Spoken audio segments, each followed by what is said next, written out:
Good afternoon, everyone, and thanks for joining us on Mindset Magic, where we share strategies on all things mindset, emotions, and how to thrive. My name is Aaliyah Stoglinski, personal health coach, and I'm here today with my amazing co-hosts. We have mindset and results coach, Christy Roberts from Creating Change. Hello. Hi, Christy. Hi. And transformation coach Kaz Sandman from Chaos to Calm Healing. Hey, Kaz. Hey. Hey. Just a quick reminder, ladies and gentlemen, to those who are watching, please comment below, hashtag Mindset Magic, and make sure you interact, drop an emoji, say hi, and let us know where you're tuning in from. Also, if you have any questions at all, feel free to drop them in the comments. We have a wealth of experience here between us, so more than likely one of us will be able to help you out. So today we are talking about how to communicate our needs in a relationship. So I have a few questions to ask you, ladies. So perhaps I'll ask you first, Christy Roberts. The question I have for you, so this is an interesting topic. So like in relationships, we're looking at, improving our communication, talking about our needs. So my question to you is, why do you think we need to communicate our needs to our partners or to our partner? I think if you're not able to communicate your needs, then you're not going to have a successful relationship. Because at the end of the day, a successful relationship, the way I define it, and this is from Dr. Phil, I love Dr. Phil, by the way, is that a successful relationship is defined by how well the relationship meets the needs of both people in that relationship. And then to take that a step further, how do you meet the needs? So meeting the needs is, so many people don't actually even know what their needs are. So, we can unpack that a little bit today. It's like, it's one thing to communicate your needs, but what if you don't even know what they are?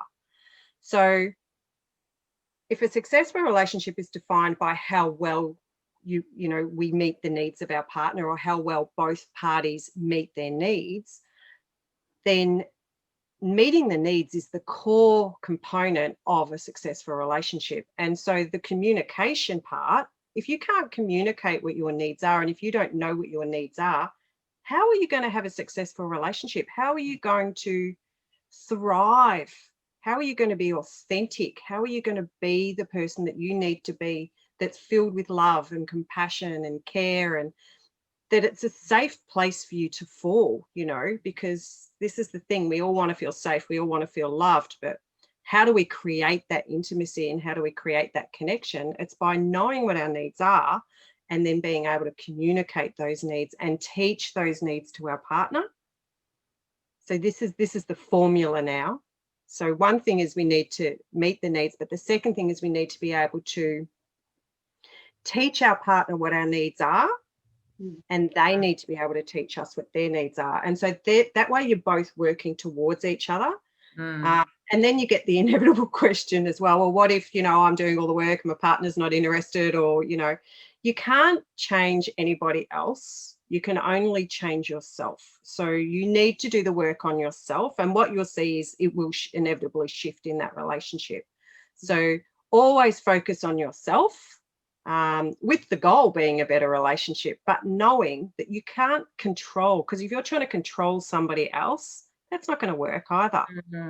So, but if you're coming from a place of love, from a place, from the right place, then what that momentum will create change, hopefully, and inspire your partner to realize how authentic you're being and well-intentioned you're being. And if you're better within yourself, then you're gonna be a better proposition for your partner as well. Oh, yeah. That is gold. We all can take a leaf from what you just said there, Christy.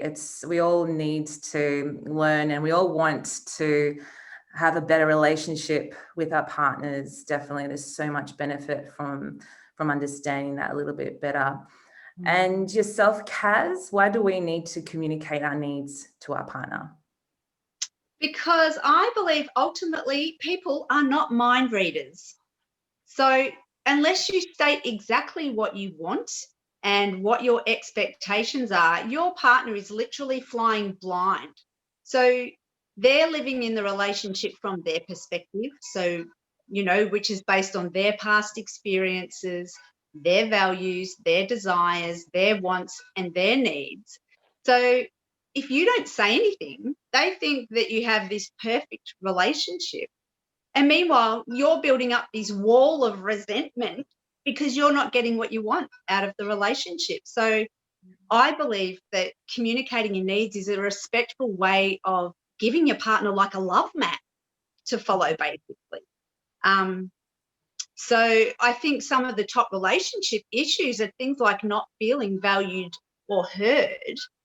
And if we're not feeling valued or heard and we're not explaining and expressing that to our partner, how can they know? How can they know? So, I can give you examples, but I'll get to that later. So, yeah, I think my ultimate thing is you need to be able to communicate with your partner and express your needs because they're not mind readers. I love the love map. I've written that down. Yeah, creating that clearer picture. We talk about like the law of attraction, for example, where we're, drawing a mind map, or, writing things down and attracting the things that we want. But, in a relationship, it's so important to have a relationship, a good relationship, a quality relationship, and yet we find it hard to communicate our needs because we don't even know sometimes what our needs are. And I think it's such a good way of seeing things through creating a map of what you really need. Can you explain a little bit more about that, Kaz? Well, when I say a love map, I mean, it's really just in their mind a love map. So I'll give you an example. And this is from my past experience. So in past relationships, when I've not felt valued or heard, instead of sitting down and explaining how I felt, I'd make little smarty pants comments and I'd get all clingy and needy. And then, I'd get devastated when I tried to hug them for the 25th time and they pulled away. And then that led to me getting resentful and blaming them for not loving me enough and never listening to me, and them scratching their heads like, what went wrong? Like, I've got no idea what went wrong. So in these instances, there are two things I could have done. Number one, I could have looked at whether the feeling was actually anything to do with them at all, or whether it was a habit of mine from the past. I was running old past rejection movies in my mind. And number two, take the time to sit down like an adult and explain how I felt, and what I needed. And perhaps then all the unnecessary pain and resentment and anxiety might have been alleviated. So, if I express my needs and say what I want, my partner has a map. It's like a little love map to go, oh, okay, she wants this. And so I'll give you an example. So, never communicate your needs when your emotions are high, because when you're emotional, you say irrational things. And this is a love map for yourself first, right? So your communication first. So never communicate your needs when your emotions are super high, because we say irrational things because we want the other party to understand the level of our pain. So we're telling them exactly how we feel, but we're doing it in a very aggressive way. And we build this drama story and we overfeel and we generalize and we dramatize so they understand just how bad they made us feel and just how much they hurt us. And we'll use that past example of mine of not feeling desired and loved. My drama story could have been, well, you're always too busy to make time for me and you only care about yourself and I feel like you don't care at all when you never spend quality time with me. And me saying to them, I feel like you, is essentially making a judgment of what I think they're thinking, feeling, or doing. So I'm basically making a judgment of the way they're handling the situation. So they're going to get defensive straight away because I'm judging them. So our own little love map is take a step back before I say anything, go away, think about what I need to say, and then come back and express it as an adult. So state facts without punishment and say, I feel sad because whenever I want to hug, you are too busy. I love you so much. And sometimes I just need a hug from you so I can feel that you love me too. So you physically holding me without distraction makes me feel a sense of security. It's a clear description of how you feel when your needs aren't met, what you need, and how having your needs met makes you feel. And it gives them a love map. They go, oh, cool. Okay. She wants me to hug her. She wants me to stop and hug her, not be watching TV over her shoulder, or that makes her feel valued and secure. They have a little map to follow. They go, all right, I can do that. I know now I can do that every time. Yeah, because we ultimately want to please our partners. Like, I think it's important to listen to the love language of our partners and know the love language of ourselves. I know you ladies have read various books and done courses and have a lot of experience in this area. So Christy, if I may ask, what are 1 to 2 top relationship communication issues you've come across in your work or in your personal life? I think when it comes to communicating your needs in a relationship, and the biggest issues is people go silent or violent. Yeah. And so Kaz clearly goes, that would be defined as violent, but violent doesn't necessarily mean physical aggression. It means you're moving towards something and you're being vocal. Silent, I'm a silent person. So when my feelings are hurt, I withdraw and I go quiet. So it's very hard for my partner to understand what's happening. I don't do it now because I've learned skills as I've gone. But I think when communication breaks down, it's always comes back to safety. Always, every single time it comes back to safety. Now, what I mean by that, and I've got some questions here that are really thought-provoking, and for those that are watching, you can pause and write these as you go, but for the purpose of keeping it moving, I'm going to read them quite quickly. But ultimately, underneath everything, and exactly what Kaz is saying, what's going on emotionally. So, they might be asking for something literally, but what's really going on here? So get really curious about how are you contributing to the relationship? Like, are you being silent? Are you being violent? How are you expressing yourself? Because the questions underneath, this is what's going on. We're all looking for the same stuff. We're asking, will you be there for me? Will you be there for me? We're asking, will you have my back? Will you accept me for all my flaws? If I make a mistake, will you stay? This is behind everything, behind the you're not listening, behind the I don't trust you, behind everything, behind the withdrawals. This is what we're looking for, that acceptance, that safety. And so this is really, really important. And I think on a scale, we're all sort of on a scale of functional to dysfunctional in how we communicate that. So yeah, the whole you're not listening to me, you're not paying attention, I don't trust you. It's not a physical attack. That's someone that's just not having their needs met, and the withdrawal. So the silent is, I don't know, I'm tired, I don't want to talk about it right now, but underneath it's always the same. So that's probably, the biggest things. They're too afraid to have the conversation, so they withdraw. But I think that's the main thing is look at how you're contributing and what you're bringing into the relationship, because it happens in every relationship. And so next time there's a conflict with someone, it's really, really listen in and actually, what's it about? it's not going to be about the toilet seat. It's not going to be about the toothpaste lid.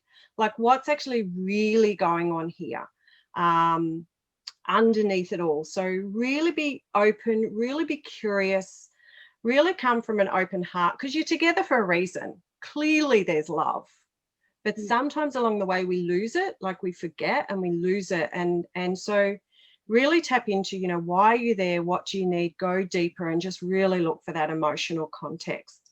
So, yeah, I hope that's helpful. And I've got a really good metaphor for when relationships break down that I think is helpful as well. It's called the glass door. And it's, if you think of, and I don't know if I've said this in a previous session. Have I talked about the glass door? Very quickly then, so because then people might not have watched the last one. When you first come into a relationship, you think of a glass sliding door, and it's clear and it's crystal and you can completely see through. There's no smears or anything.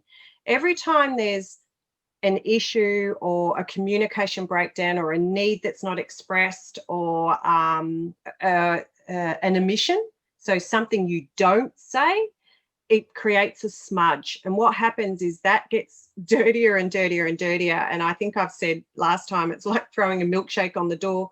But what happens is it gets dirtier and dirtier to the point you can't see through, and then the wall gets bigger and bigger. And so this creates a distance, because when you're not communicating your needs, and another way to look at this is being vulnerable. So if you talk about vulnerability, so vulnerability is the pathway to emotional intimacy. And so when you can become vulnerable, and when you can really talk about, I'm actually really scared that you're not going to be there for me, or I'm actually really scared that it could be that you don't feel that you're good enough, or that you don't feel lovable, or whatever's really going on. Like, if you can drill down and look, most people do need help, like need coaching for this type of work to get to this level. But there's so many resources and books out there that are fabulous as well. But it's about opening up and really just sort of breaking down that communication and just tapping in and just little bits, you know, this is what it means when you do this, it makes me feel this. When you do this, this is how I feel. And eventually that's the only way you can break the wall down, is to start communicating your needs and connecting emotionally. So that's just a really powerful way to look at it. Yeah, very, very powerful. So Yeah. what you're saying, Christy, with communication issues is that a lot of people, they can't really look at themselves as much. Like, they tend to blame other people or their partner themselves. Yeah. And how can you learn? Like, yeah, you have. Yeah, you literally have to ask, what am I contributing? Because we all contribute to relationships. Are you putting your best foot forward? How could you be doing it better? Like, what is it you actually really want in the relationship? And so a really good way to think about that, and I've got some questions on that as well. Bear with me, I'll just pull it up. This is really good. This is from Dr. Phil. Dr. Phil has a podcast called Fill in the Blanks, and he has a podcast on a relationship reality check. It's 8 episodes. It's brilliant. And so I got this activity from there, and he talks about the happiest time in your life. So if you think about yourself in the context of a relationship, I want you to think about, and I'm going to whiz through these quickly again, but for those watching, you can pause it and write down the questions. So think about the time when you were most happiest in a relationship. So think of a time, just bring up a time. When were you the most happiest? When you were just alive and totally activated and totally in love and connected and vulnerable and just really at peace within the relationship. So when was it? What was it about that particular time that made it the happiest time in your relationship? What did you look like? What were you wearing? You know, and then, so describe as much as you can about that particular experience, why, you know, what was so great about it. Then, why did that time end? Why did that happiest time in your life end? Like, what changed? So, and what would you have to do to get back to that happiest time?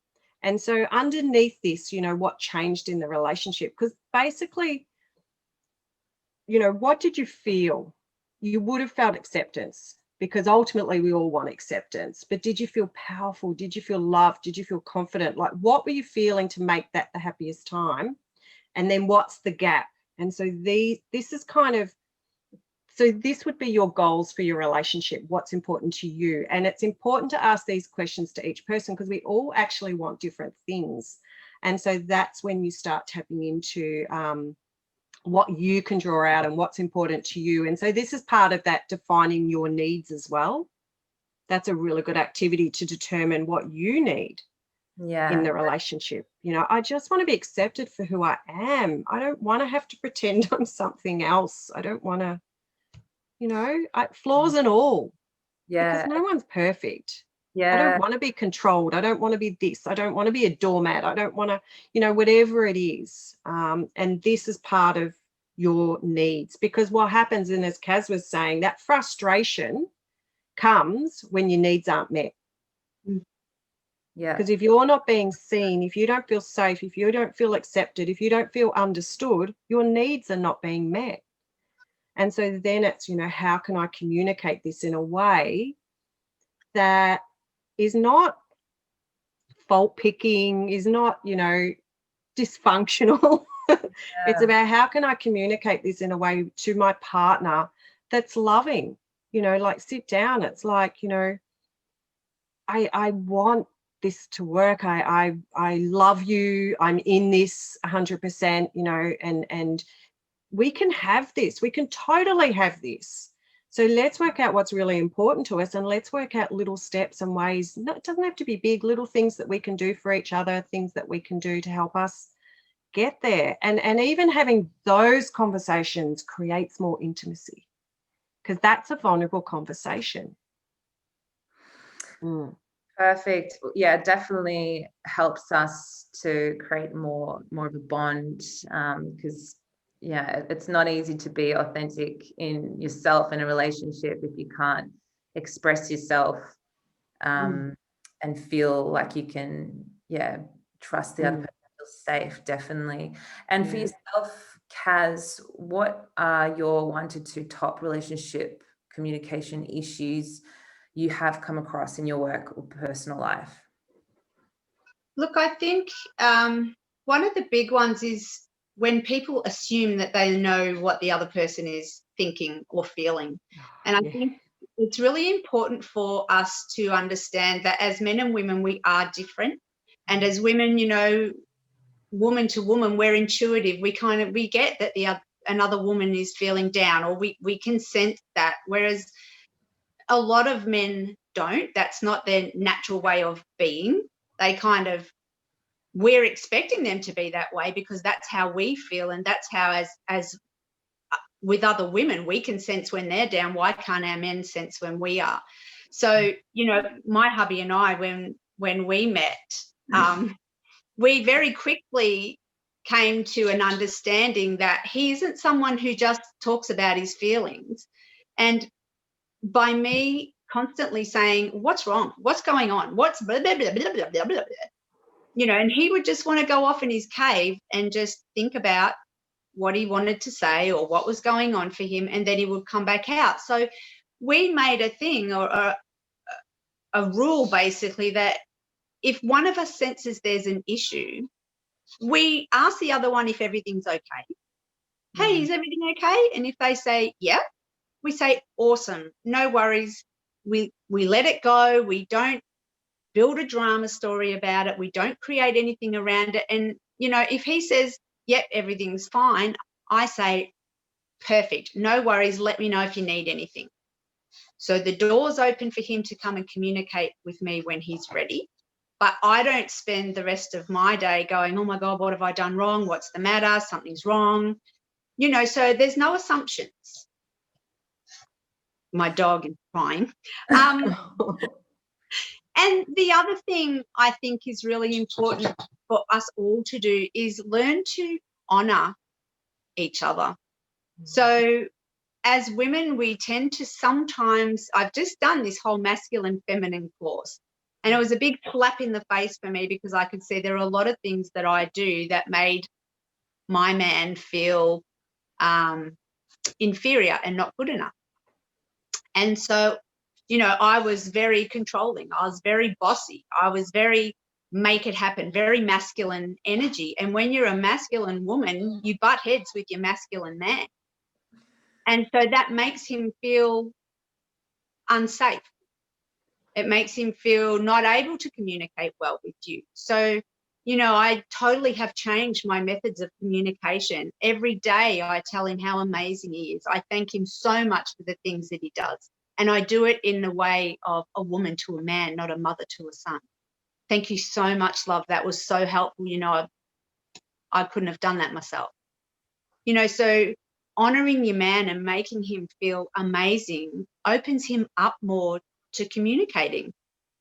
So I think that was one of the best things I learned from that. And he has, it's been the best thing ever for our relationship. We are just, it's like newlyweds, madly in love. Can't keep our hands off each other. How things can, how things can also get better. Like, it doesn't matter how long have you been married, Kaz, for example? We've been married for 5 years, but we've been together for 15. Wow.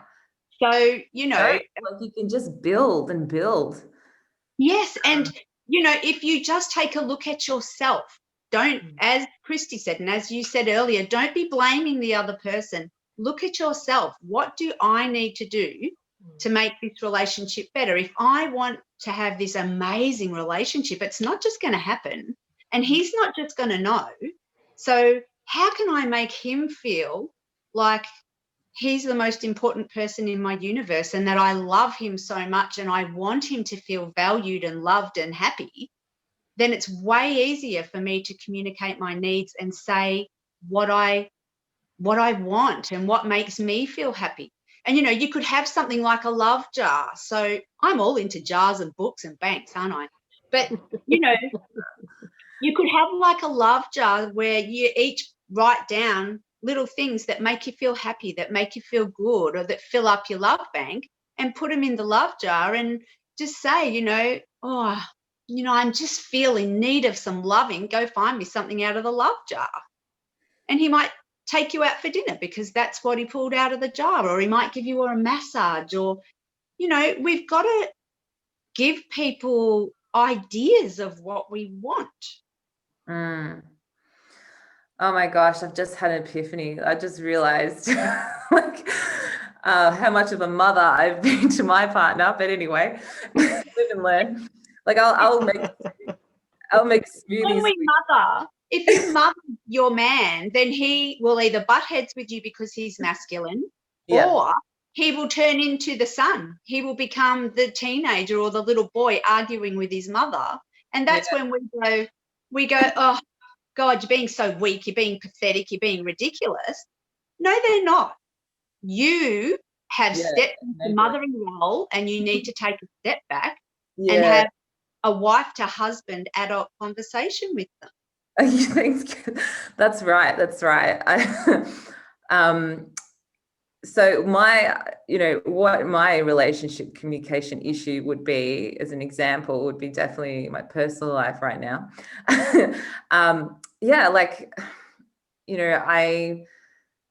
I think in my head that I'm doing the right thing, being a nutritionist and someone that's really nurturing and caring. These are the thoughts I have in my head of myself anyway. Providing my partner a smoothie in the morning, and then the right supplements and with water so he doesn't have to drink the supplements with the smoothie. Anyway, so much detail, so unnecessary for him. So that's control. That's control. That's your need to control your environment. So, and control comes back to a need for certainty, which comes back to safety. Yeah, so like my mum would do that to me. Like she would say that that's good for me. And so I understand that as a way of love. I understand that that's, when someone loves you, they will ask about your nutrition, or they will, care about your health and stuff like that. But like there's if he's happy with it, it's not a problem if he's happy to do it. It's only if you're forcing it down his throat. Yeah, and that's exactly what I was going to say. Every relationship is different. And so it's how well is it meeting the needs of both partners. I would happily have a smoothie every morning. that would be wonderful. But but it might be from time to time he doesn't want that. And so these are conversations that you need to have. It's like, oh, I've just noticed that I'm doing this. Is that something, and the other thing is we change. And we do. It's like, it's like men are from Mars, women from Venus. Women can be like a bands, and men need to go away to their cave, and we cycle. So, what works this week might not work next week. And, you've got the added bonus of having a beautiful newborn child added to the family. So that's going to shift the dynamics again as well. So it's really important, especially with the newborn, to really connect with, and it's hard in the very beginning, but really nurture that man and wife relationship, because you're shifting into, father-mother mode. But this is a different relationship, and it requires different attention. Definitely need, to listen more. You still have to have your date nights. You have to have your time out. You have to, because like I was reading an article where this lady, or this girl, also had a baby, and she was making a smoothie for herself and then for her husband. And I was like, oh, I just wish, I wish he would also just want to have the smoothie, because I'm making a big batch and I don't want it to go to waste. And, he's low in, certain vitamins, or, I mean well. But then, I realized, like, he's just like, I don't want that. I'm like, how could you not want the best of the best? But I was just so, like, it just took me time to finally just like let go and ask him like what he wants. And, and I just realized, like what that's about. Not even about the milkshake. More than that, exactly. But so like, with issues with communicating, like I realized a lot of things with relationships. Like my parents, they divorced when I was 5, and there was a lot of drama, and I really didn't learn a lot of good, solid communication behaviors. And someone called John Gray, Men Are From Mars and Women Are From Venus, he does a few YouTubes, and he was saying that, for example, women want to talk about feelings, but what that does with men is that creates estrogen levels, and you just can't expect a man to be the same as a woman. And it's really, like you girls are saying, is to to listen to your partner and to not assume what they're thinking, because you've got to learn and listen. And gosh, there's so much to learn, so thank you. Anything else you ladies wanted to add to that before we go to the next question? No, I think that's all.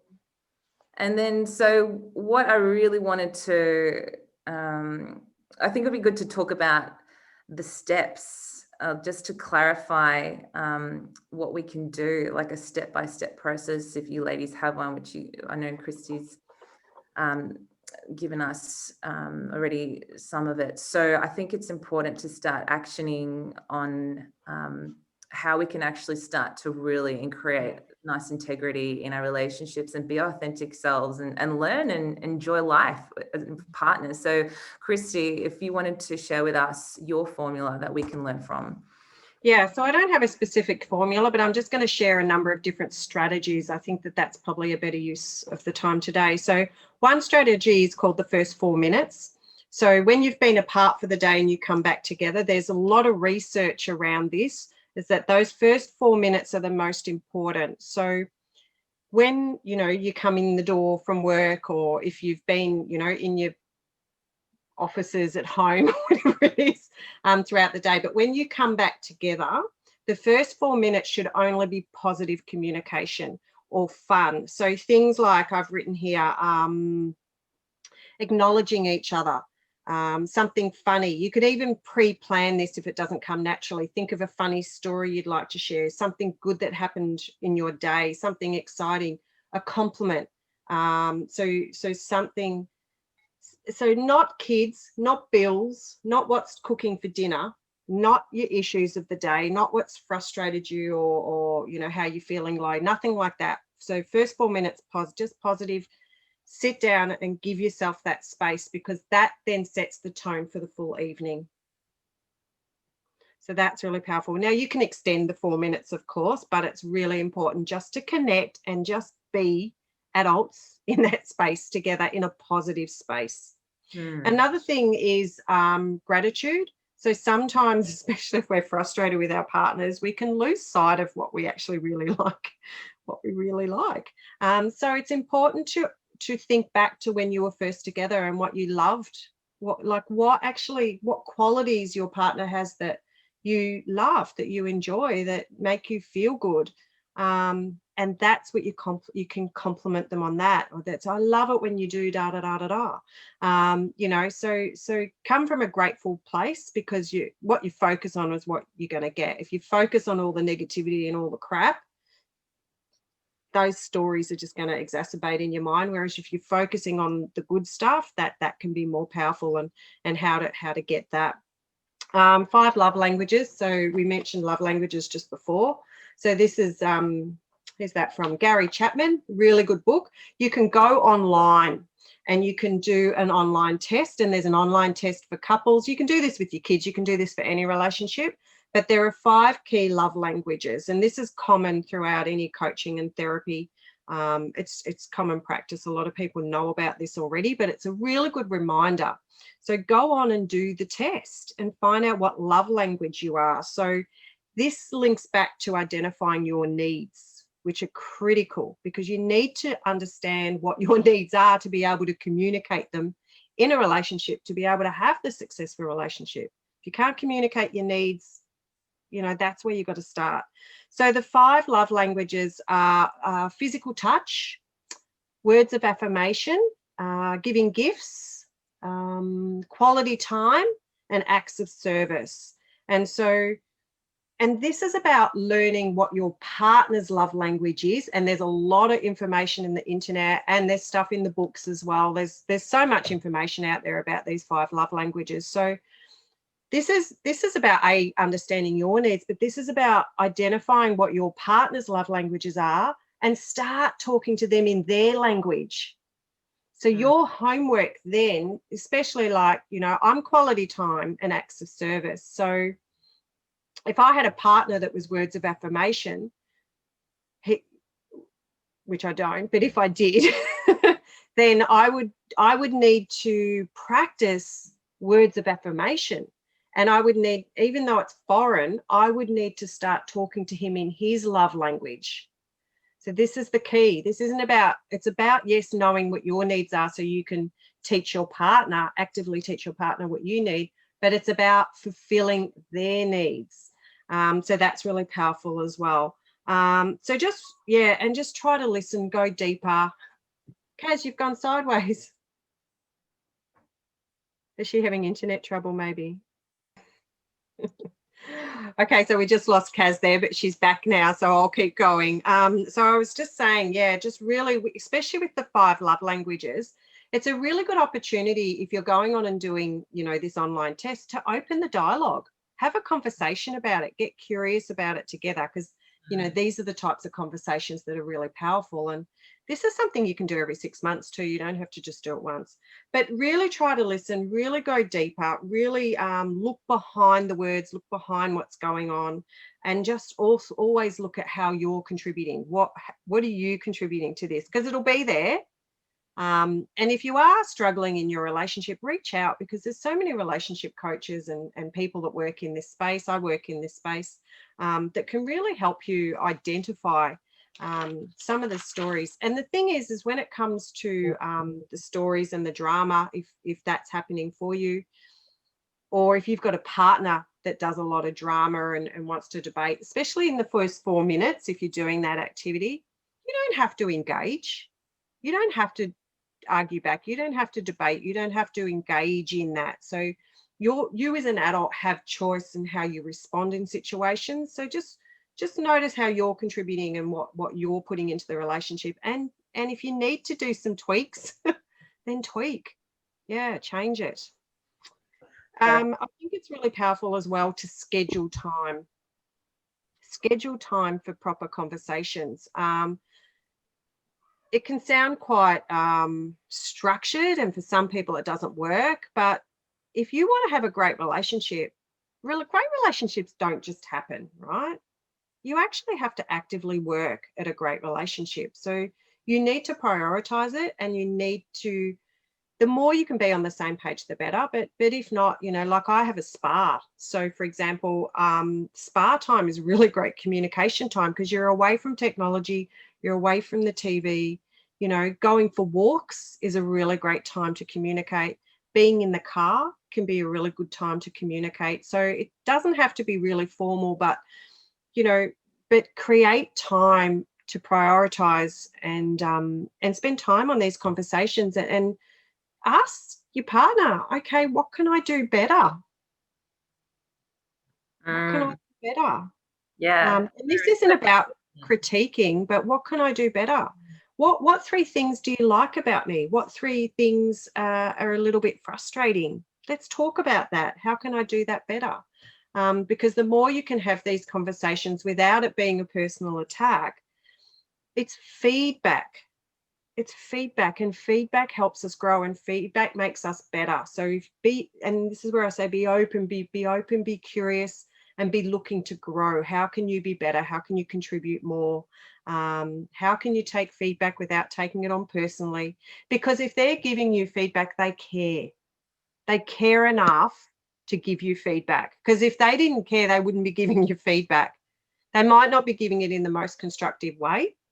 And that's a learning curve. And this is, you know, steps as we go. But if they're giving you feedback, it's like, okay, what can I take out of that? How could this work differently? How can I do it better? So just be really curious, be really open-minded, and always be focused on how are you contributing? How can you do things better? Because there's always room for improvement. Microscopic truth too is really powerful. Oh my when gosh. things hit you, say, you know, like be open about that. Just say, oh, that really frustrates me. Or I feel this when you do this. It's powerful. Gosh, so simple, isn't it, really? Who would have thought? It's just breaking that, you know, that cycle, that negativity, and just seeing a fresh insight, which you ladies are coming across beautifully. And yourself, Kaz, what are your steps, formulas, tips on communicating with partners? Look, I guess almost every session you'll hear me say, you know, we set the standard for our relationships, for our life, basically. So for me, it's all about me setting a standard of how I want my life to be. And so I have to treat people the way I want to be treated. So, you know, things like if I'm angry or if I'm frustrated or if I'm whatever, as I said before, rather than just having a tanty and blowing up, excuse yourself nicely. So, you know what, I really just need to take a minute. You know, I just need to go and sort my head out. I love you so much and I really want to have this conversation, but I just need to think about, you know, what I want to say, and then I'll be right back. That is the most respectful way to tell your partner that you love them, you want to talk to them, but you value them enough to go away, take some time, think about what you want to say, and then come back. So for me, I take full responsibility for communicating, or for our communication, because if it breaks down from my end, then it breaks down from his end too. The other thing I would say is think about your language. So men are really literal thinkers, and they can be a little bit cheeky. So when you say to them, could you or can you, they'll say, well, yeah, I could. Doesn't mean you know, and I've heard that so many times in my life from guys. You know, you say, oh, can you? And they go, well, yeah, I can.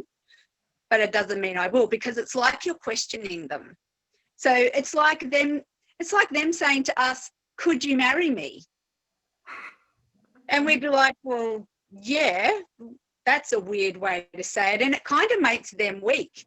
And so when we say could you or can you, it kind of makes us seem weak. So it's easier to say would you or will you, because then it's just an opportunity for a yes no answer and for them to commit to doing things. And that comes from Men Are From Mars and Women Are From Venus as well. That's an amazing book. If anybody is really interested in looking further into these things, that is an amazing book. And John Gray from Men Are From Mars and Women From Venus, his top 3 tips are: be direct when you're speaking to a man, be brief, and use would you or will you phrases rather than could you or can you. So yeah, I believe we set the standards for the communication that we want to have. And I think if you make a love sandwich out of it, so, you know, tell them how much you love them at the start and how much you value the relationship, and then say, oh, but, you know, I've noticed lately that you seem to put me down in front of other people, and I make that mean that I'm not worthy or I'm not good enough. So what I'd ask is that in the future, you know, you don't talk about me like that in front of other people. Would that be okay? So then you're telling them you love them, you're giving them a big love sandwich, but you're telling them what you're not happy with as well. Because often they don't know. Yeah. And I think the other thing, one more thing, is that we make things mean something. So someone might say something to us and it's our perception, we make it mean something. So, you know, often you'll say, you said that and you made me feel so bad. And they're like, that was not my intention. That's not what I wanted at all.